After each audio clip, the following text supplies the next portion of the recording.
ఒక 100 ఎకరాలు ఉంది భూమి. మీ దగ్గర అని కాదు, మీతో పాటుగా మీ చుట్టుపక్కల వాళ్ళందరికి కలిపి ఒక 100 ఎకరాలు ఉంది.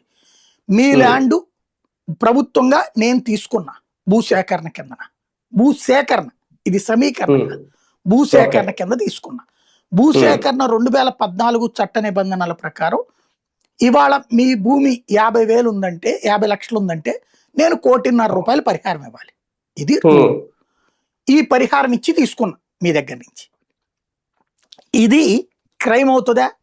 అవ్వదు. కుంభకోణం అవుతుందా? అవ్వదు. కానీ కుంభకోణం వీళ్ళు చెప్పే దాంట్లో ఒక ఫ్యాక్ట్ ఉంది.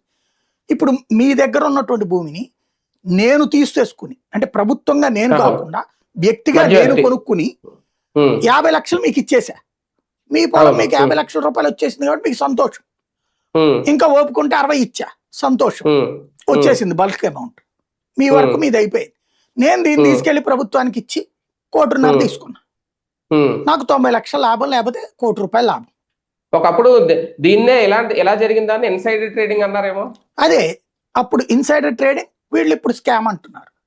అప్పుడు జరిగినాయి అయ్యే, ఇప్పుడు జరిగినాయి అయ్యే, నో డౌట్. అది జరిగి ఉండొచ్చు, జరగలేదని చెప్తే వెరితనం. కానీ క్రైమ్ అనడానికి కుదరదు. అది అప్పుడు రాజధాని వస్తుందని తెలిసి ముందుగా భూములు కొనుక్కున్నారు అనేది ఇక్కడ పేదలకు ఇచ్చే ఇళ్ల స్థలాల్లో ఇది కుంభకోణం అనేది.